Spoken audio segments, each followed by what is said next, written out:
ये सारे copy pre board के हैं और अभी तो एक ही सेक्शन के हैं और दो सेट में इसके जो क्वेश्चन दिए गए हैं ये दोनों क्वेश्चन के सेट दे दिए गए हैं। आपको एक प्री बोर्ड की कॉपी या क्वेश्चन क्यों दिखला रहा हूँ, तो इसका एक मकसद है, बताने की जरूरत है कि जिस तरह से सीबीएसई ने अपने रूल को चेंज किया है बोर्ड के एग्जामिनेशन को लेकर, और सीआईएसई ने भी, एक समकालीन बोर्ड जो सीबीएसई के पैरेलल है, उसका कहना है कि किस तरह से मार्क्स को देते हैं और मार्क्स के देने के नजरिए को बदलने का तरीका भी बताया गया है। कहा गया है कि प्री बोर्ड के कॉपी की चेकिंग काफी स्ट्रिक्ट होनी चाहिए। स्टूडेंट को रियलाइज होना चाहिए कि स्टूडेंट ने अप्रैल से लेकर अभी तक यानी दिसंबर तक अच्छी पढ़ाई की है और उसका एग्जैक्ट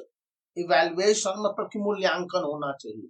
पॉइंट यहाँ पर सेकंड यह भी कहता है कि class 10th and class 12th के स्टूडेंट के लिए दूसरी पॉइंट है कि रियल असेसमेंट और बोर्ड के एग्जामिनेशन के असेसमेंट में 30% के डिफरेंसेज होने चाहिए, जो कि एक वर्बल गाइडिंग है। कहा जाता है कि बोर्ड के एग्जामिनेशन में असेसमेंट लिबरल होता है, लेकिन इस समय जो प्री बोर्ड के एग्जामिनेशन की जो कॉपीज है इसके लिए दो सेट दिए गए, हमको 3 सेट की कॉपी क्वेश्चन दिए गए और कहा गया कि आप इन 3 सेट के क्वेश्चन को अच्छे तरह से चेक कीजिए और उसको बताइए कि एक सेक्शन में क्या परफॉर्मेंस, उसके बाद दोनों सेक्शन में दिए जाएंगे। और सारे भी हैं, बहुत सारे मैंने कॉपी को भी इसमें रखे हुए हैं। बैग वगैरह में देखता हूँ कि ये जो बैग है ना इनमें भी दिया गया है, तो इसको भी लेकर देखना था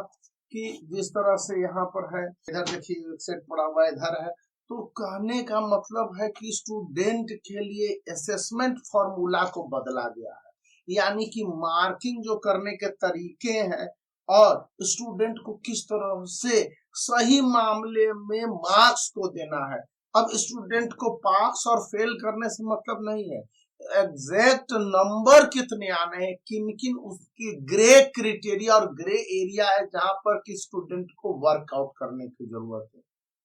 थर्ड पॉइंट है कि स्टूडेंट के रियल इवैल्यूएशन के साथ साथ पेरेंट्स को भी काउंसिल किए जाने की जरूरत है। बताने की जरूरत है कि आखिर में स्टूडेंट को अब से कितने और कितने किस विषय पर ज्यादा मेहनत करने हैं। फोर्थ पॉइंट यहाँ पर यह सलाह दी गई है कि स्टूडेंट जो भी उल जुलूल सैंपल पेपर से पढ़ते आए,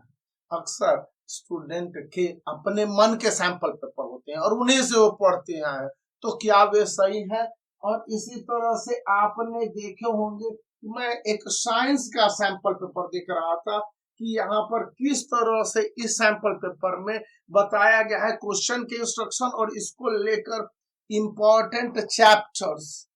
जो आपको दिख रहे होंगे और जहां पर कि कितने मार्क्स किन किन चैप्टरों से आने हैं। सीबीएसई के लिए यह पूरी तरह से हाईलाइटेड है, तो आपको ये पता होना चाहिए, क्योंकि इसके लिए आपके पास एग्जैक्ट सैंपल पेपर होना चाहिए। इस सैंपल पेपर का लिंक, जिसमें सभी सब्जेक्ट क्लास 10th और क्लास 12th के भी लिंक दे दिए गए हैं वीडियो के डिस्क्रिप्शन, वहां से आप चूज कर सकते हैं। क्योंकि इस मार्केट में अवेलेबल जितने भी सैंपल पेपर है वो सब अपने अपने ढंग से बहुत अच्छे हैं, कोई सैंपल पेपर बुरा नहीं होता, लेकिन किन स्टूडेंट के लिए है, क्या कॉमन स्टूडेंट के लिए है, बेहतर आउटपुट और रिजल्ट देता है, तो उस हिसाब से भी स्टूडेंट को अवेयर करने की जरूरत है कि पहले आप ऑफिशियल सैंपल पेपर को बनाने के बाद सही मामले में बाकी सारे सैंपल्स जो कि आपको हेल्प बुक के रूप में अवेलेबल है उनको आप बनाइए। तो यहाँ पर इतनी सारी बातें सामने आई, मैंने सोचा अभी आपके साथ शेयर कर लेता हूँ ताकि आगे आपको भी आसानी होगी। और इस वीडियो को लाइक कीजिए, इसके साथ चैनल को सब्सक्राइब करके रखिए, क्योंकि आगे जब मैं कॉपी को चेक करूंगा और कॉपी के चेकिंग के दौरान जो सब पॉइंट सामने आएंगे, जिस तरह से असेस करूंगा आपको बताता जाऊंगा, तो आपको भी मदद मिलेगी कि ये पॉइंट किस तरह से स्टूडेंट का अप्रोच है। क्योंकि प्री बोर्ड माना जाता है कि बोर्ड एग्जामिनेशन के पैरेलल है, तो वहां पर से यहाँ तक फाइनल क्या होंगे और स्टूडेंट को कितने मेहनत करने हैं,